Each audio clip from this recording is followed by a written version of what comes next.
주님과 함께하는 이 고요한 시간, 주님의 보좌 앞에 내 마음을 쏟네. 사랑하는 성도 여러분, 오늘도 주의 은혜가 이 한 주간에 여러분의 삶의 모든 소망과 또 그런 바람 속에 사실 때에 하나님의 귀하신 손길과 눈길로 채워지게 되기를 바랍니다. 특별히 오늘은 주님과 함께 이 아침을 열 때에 여러분 마음이 정말 기쁨으로 충만하고 또 주님 주시는 은혜를 사모함으로 충만한 그런 새 아침 출발이 되기를 바랍니다. 기도하겠습니다.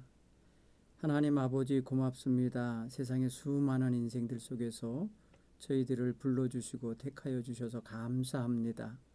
오늘도 새날 새 아침을 주님의 은혜로 시작합니다.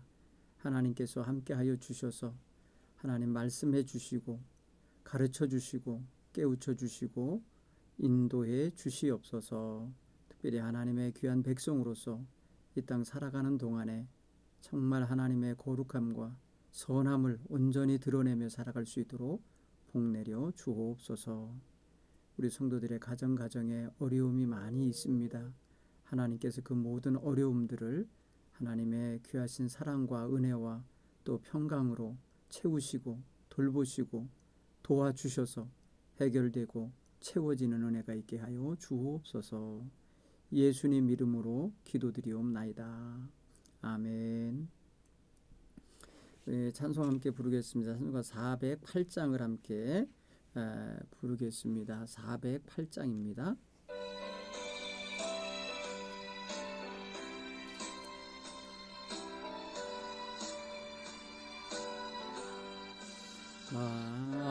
어느 곳에 있든지 늘 마음이 변하다. 주 예수 주신 평안아 늘 찬미한도다.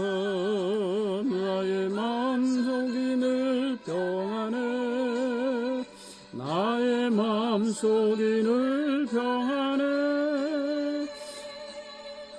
악한 죄 파도가 많으나 나의 늘 평안해. 내 맘을 솟는 영생수 한없이 흐르니 목마름 다시 없으며 늘 평안하도다. 나의 마음속이 늘 평안해. 나의 마음속이 늘 평안해. 악한 죄 파도가 많으나 마음이 늘 평안해. 참되신 주의 사랑을 경험치 못하네. 그 사랑 내 맘 여시고 소망이 주셨네. 나의 마음속이 늘 평안해. 나의 마음속이 늘 평안해. 약한 죄 파도가 많으나 마음이 늘 평안해.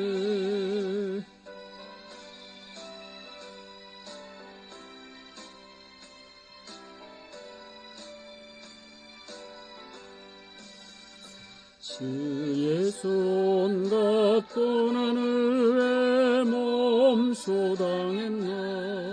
주 함께 고난 받으면 연류가 높겠네. 나의 마음속이 늘 평안해. 나의 마음속이 늘 평안해. 악한 죄 파도가 많으나 마음이 늘 평안해.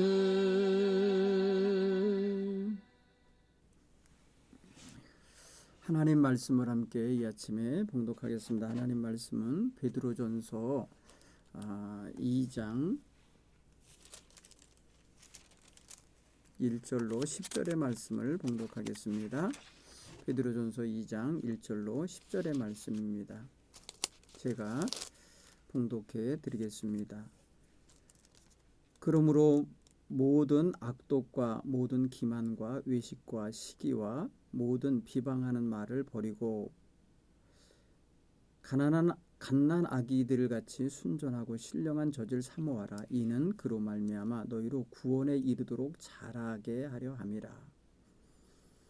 너희가 주의 인자하심을 맛보았으면 그리하라.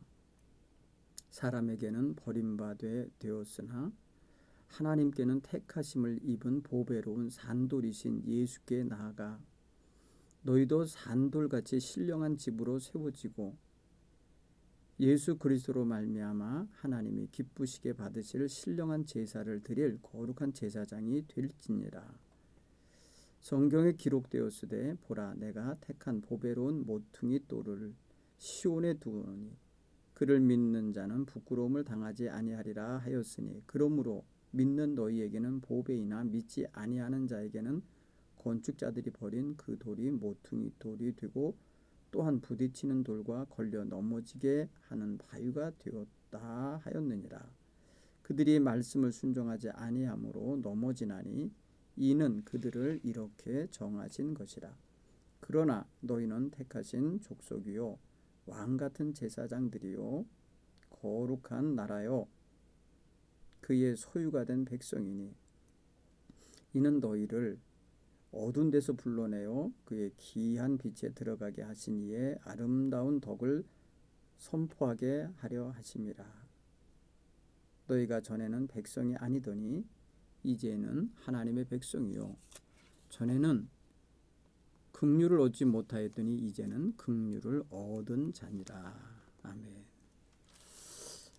오늘 베드로전서 2장 1절로 10절의 말씀을 통해서 이 아침에 하나님이 우리에게 이 세상 살 때에 어떻게 살기를 원하시는지 베드로 사도가 전해주는 귀한 가르침을 다시 마음에 새겨보는 그런 시간이 되기를 바랍니다. 특별히 오늘 성경 본문에 보면은 사도 베드로가 우리로 하여금 하나님 앞에서 어떻게 서서 성장하기를 바라고 있는가 하면은 마치 갓난 아기가 젖을 사모하며 엄마의 젖을 찾아서 자꾸 배고플 때마다 먹으려고 하는 그런 자세, 그런 태도를 가지고 신령한 하나님의 은혜의 말씀과 하나님이 주시는 은혜의 젖을 사모하라고 이렇게 비유적으로 말씀하고 있어요. 갓난 아기는 우리가 알듯이 젖으로 양식을 삼아 성장하는 존재입니다. 갓난 아기는 단단한 음식이나 어른들이 먹는 그런 거친 음식을 먹을 수가 없어요. 오늘 사도 베드로는 성도들에게 마치 갓난 아기 같이 젖을 사모하는 신령한 젖을 사모하는 존재로서의 위치를 파악하게 해주고 있어요. 그건 뭐냐면은 갓난 아기라고 표현했을 때의 그 표현은 아직 미성숙하고 아직 연약하다는 그런 의미로서의 갓난 아기의 이미지를 썼다고 한다면 신령한 젖이라고 하는 것은 완벽한 그리고 그것을 먹으면 완전 식품이 돼서 아기의 성장을 주듯이 우리 성도들에게 영적인 성장을 주고 영적인 배고픔을 채워주고 영적인 목마름을 해결해주는 그러한 완전한 하나님의 양식으로서의 신령한 젖을 이미지화시켜서 우리에게 가르쳐주는 거예요. 그러므로 우리가 하나님의 은혜를 맛보는 경험을 가진 사람은 늘 그 은혜를 더 먹기를 원하고 받기를 원하죠. 바로 하나님의 말씀은 우리 성도들의 삶 속에서 그와 같이 신령한 젖으로서 우리로 하여금 목마름과 배고픔과 또 성장하기에 필요한 모든 영양분을 충분히 채워주는 그런 은혜의 양식이 되죠. 그래서 성도들이 하나님 말씀을 신령한 저주로 생각하고 양식으로 생각할 수 있는 이런 감각을 갖는 거 굉장히 중요한 것이라 생각합니다. 오늘 신령한 젖을 사모하고 신령한 양식을 사모해야 될 백성들이 대신에 버려야 되고 먹지 말아야 될 것이 있는데 1절에 모든 악독과 기만, 속임수와 외식과 시기와 모든 비방하는 말을 버리라 그랬어요. 이거는 영적으로는 양식이 될 수가 없는 것들이에요. 이거를 자꾸 품고 먹으려고 하면은 병들어요. 영혼이 병들고 순전하고 신령하고 거룩하게 성장해야 될 성도가 병들어 버려요. 그래서 이런 것들을 다 버리라 그러고 말합니다. 그런 면에서 우리는 이 사도 베드로가 그의 성도들에게 이런 죄악된 것들은 버리고 신령한 젖을 사모하라 함을 우리에게도 하시는 말씀이라 여기시고 우리 마음에도 순전하고 거룩한 그 신령한 영의 양식, 신령한 젖을 사모하는 이런 믿음의 성도들이 되셔서 정말 구원의 길에 살아가면서 성장하고 성숙해가는 이런 성도들이 되기를 간절히 바랍니다. 두 번째로 사도 베드로는 우리로 하여금 신령한 집으로 지어져 가기를, 신령한 성전으로 세워져 가기를, 그리고 신령한 제사를 드리는 신령한 제사장들로 세워져 가기를 원하고 있습니다. 오늘 성경 표현에 보면은 4절에 사람에게는 버림받았으나 하나님께는 택하심을 입은 보배로운 산돌이신 예수께 나아가 너희도 산돌같이 신령한 집으로 세워지고, 신령한 집으로 세워지고 하나님이 기쁘게 받으실 그런 신령한 제사를 드리는 그런 거룩한 제사장이 되라. 신령한 집이 되라. 신령한 제사를 드릴 수 있는 거룩한 제사장이 되라. 이렇게 권면합니다. 여러분, 신령한 젖을 사모하여 신령한 성도로서 성숙하여 가는 성도는 바로 이와 같이 모퉁이 돌이 되시는 예수님을 품고 거룩한 신령한 집이 되어지고, 그리고 또 하나님이 받으시는데 기쁘게 받으실 신령한 제사를 올릴 수 있는 그런 거룩한 제사장으로 거듭나지기를 그렇게 말씀해 주고 있습니다. 사랑하는 성도 여러분, 우리가 성도들은요, 이 세상 사는 동안에 굉장히 중요한 직분이 있는데 그게 바로 뭐냐면 하나님 앞에는 거룩한 성도라고 하는, 거룩한 백성이라고 하는 직분이 있고, 나아가서 하나님을 기쁘시게 하는 거룩한 제사장으로서의 직분이 있는데요. 제사장은 자기를 위해서도 거룩한 제사를 드려야 되지만은 백성들을 위해서 거룩한 제사와 기도를 드릴 줄 아는 그런 존재가 되어야 된다는 거죠. 여러분, 여기서 우리를 얼마나 귀한 존재로 말해주고 있는지 보세요. 너희는 택한 족속이요 왕 같은 제사장들이 거룩한 나라요 그의 소유가 되는 백성이니 이는 너희를 어두운 데서 불러내어 그의 기이한 빛에 들어가게 하신 이의 아름다운 덕을 선포하게 하려 하심이라. 이렇게 사도 베드로는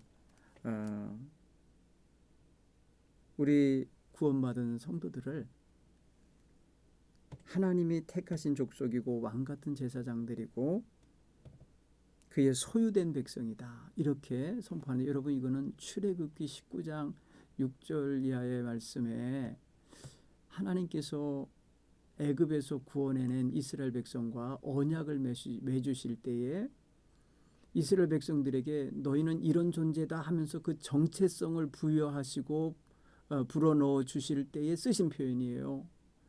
이것을 지금 우리에게 이런 표현을 써주신다는 건 뭐냐면 우리가 바로 세상에서 구원받은 죄의 노예로 살던, 죄의 올무에 사로잡혀 있던 인생에서 구원받은 우리를 하나님의 백성을 삼으시고 거룩한 제사를 드리는 제사장으로 왕 같은 제사장으로 놀라운 위치를 주셨음을 선포해 주는 새 백성, 새 이스라엘의 일원으로 우리를 인정해 주고 계시다는 것이에요.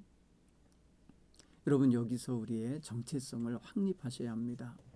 정체성을 우리는 아이덴티티라는 영어를 쓰는데 아이디라고도 표현하죠. 약자로. 그건 우리가 누구냐, 우리 존재가 누구냐를 드러내는 가장 강력한 의식을 의미하는데, 정체성을 가지고 우리가 성도로서, 거룩한 제사장으로서, 거룩하고 신령한 집으로서 하나님 앞에서 세워져 가고 바로 역할을 해가는 이런 모습을 가지셔야 한다는 것이죠. 사랑하는 성도 여러분, 우리가 지금 주님을 기다리는 대강절기를 살고 있는데요. 주님 오실 때에 우리의 모습이 거룩하고 신령한 성도로서, 그리고 거룩한 제사장으로서 주님이 하셨던 그 일을 지금 우리가 이어가면서 행하고 있는 모습으로 드러나야 되지 않겠습니까? 성경 히브리서에서는 우리에게 그렇게 말했다 그랬잖아요. 우리에게는 큰 제사장이 계시다. 그래서 우리를 위해서 대속의 죽음을 죽으시고, 우리를 위해서 지금도 하나님 곁에서 중보 사역을 하고 계신 분을 우리에게 분명히 알게 해주는, 바로 예수 그리스도의 역할이잖아요. 우리가 살아가는 동안에 우리는 세상 사람들과 하나님 사이를 가깝게 만들어주는 역할을 해야 돼요. 사도 바울은 그래서 고린도후서 5장에 18절 이하에 하나님께서 우리에게 부탁하신 일이 하나 있는데, 바로 뭐예요? 화목해 하는 자의 직분을 부탁하셨어요. 화목해 하는 말씀을 부탁하셨어요. 그래서 세상 사람들에게 다가가서 그리스도의 대사들로서, 여기서는 그러니까 제사장 역할을 감당하는 그런 역할을 하라는 거예요. 그건 뭐예요? 하나님과 세상을 간격을 좁혀주는 거죠. 화목시키는 거예요. 하나님 앞으로 인도해내는 역할이에요. 여러분, 구약 성경에서의 제사장들의 역할이 뭡니까? 백성과 하나님 사이에서 백성의 제사와 백성의 기도와 백성의 부르짖음을 하나님께 아뢰고, 하나님의 신령하시고 거룩하신 뜻을 전하고, 하나님이 주시는 복을 선포하고, 이 역할을 하는 게 바로 제사장이 아닙니까? 오늘 우리에게 하나님이 받으시를, 기뻐 받으시를 신령한 제사를 드리는 제사장, 그 제사장으로서의 역할을 감당하도록 우리를 세워주고 계시니, 우리가 그의 귀한 은혜와 사랑 속에 있음을 확신해야 될 줄 믿습니다. 이것은 성도들이 받은 바 이 땅에서 누리는 가장 영광스러운 지위요 직분입니다. 이것은 하나님이 하나님의 백성에게 허락하시는 직분입니다. 사단은 이것을 온전히 감당하지 못하게 회방하는 것입니다. 성도들이 이런 새로운 정체성을 가지고 하나님을 영화롭게 하는 삶을 살아가는 걸 회방합니다. 자꾸 세상에 더럽고 추한 것들, 악한 생각들, 그 1절에서 버려야 될 것들이라고 하는 것들 있잖아요. 악독과 기만과 외식과 시기와 비방하는 말들, 이런 것들을 자꾸 우리도 입으로 표현하게 만들어서 아주 초라하게 만들어 버리는 거예요. 여러분, 거룩한 제사장은 신령한 말씀을 선포하고 신령한 기도를 올리고 하나님의 거룩하신 마음을 그대로 담아서 축복하는 이런 입술이어야 되는데, 사단은 자꾸 그것을 회방하여서 우리에게 순전한 그러한 제사장의 모습을 갖기보다는 왜곡되고 오염되고 더러워진, 아주 초라해버리는 그런 사람들이 되게 만들 수 있어요. 그러니까 경계해야 합니다. 사랑하는 성도 여러분, 오늘 우리가 베드로 전서의 말씀을 읽고 있는데, 그 당시 기록이 나올 당시는 어떤 때냐면요, AD 60년대 초반입니다. 베드로가 굉장히 순교의 위기에 이렇게 놓여 있던 시절입니다. 당시엔 네로 황제의 박해가 본격적으로 이제 시작되기 직전입니다. 그때에 베드로는 많은 사람들이 신앙의 자리에서 바로 서 있지 못하고 왜곡된 모습으로, 사탄에 의하여 더럽혀진 모습으로 살아가고 있는 모습을 보면서 바르게 세워지기를 원했던 거예요. 그래서 하나님 나라의 영원한 제사장이 되신 예수 그리스도를 바라보고 그분 안에서 잘 섬기며 또 영적으로 신령한 양식을 공급받으며 신령한 제사를 드릴 수 있는 신령한 제사장이 되도록 권면하고 있음을 우리가 주목해야 돼요. 우리가 이 시대를 한번 보세요. 베드로 사도는 순교의 위기 속에 살던 시대였다면 우리 시대는 어떻습니까? 지금은 코로나19로 인해서 많이 신앙생활에 위축을 가하는 시대이기도 하지만 코로나가 오기 전에 우리 시대는 어떤 시대였습니까? 굉장한 향락과 죄악과 형식과 외식이 판치던 시대였고요. 교회가 또 성도들이 그 맛을 잃어가고 있었음을 분명히 우리는 보았어요. 그래서 지금은 정말 우리에게도 이 말씀이 신령한 젖을 사모하여야 할 때요, 신령한 하나님이 기쁘실 신령한 제사를 드리고 예배를 드려야 할 존재들이요, 그런 예배를 주관하고 그런 예배를 통하여 축복을 선포해야 될 신령한 제사장들이라는 사실을 다시금 재인식하는 그런 시대가 되어야 할 줄 믿습니다. 주님 기다리는 이 절기에 이런 사모하는 기도가 우리 마음속에 넘쳐 흐르게 되기를 간절히 바랍니다. 그래서 정말 이 시대에 깨어있는 성도, 정말 세상을 축복하고 세상에 정말 하나님의 은혜와 사랑을 선포하는 그러한 귀한 성도들로서 그 위치를 잡고 살아갈 수 있게 되기 바랍니다. 그러려면 늘 우리는 하나님의 말씀을 신령한 젖으로 양식으로 늘 사모하는, 그래서 그 안에서 성장하고 성숙해가는 이러한 귀한 믿음을 소유해야 될 줄 믿습니다. 이 아침에 우리 사랑하는 성도 여러분, 하나님의 은혜 가운데서 그렇게 살아내시는 그러한 성도가 되고자 하는 결단을 하시면서 출발하시기를 간절히 축원합니다. 기도하겠습니다. 하나님 감사합니다.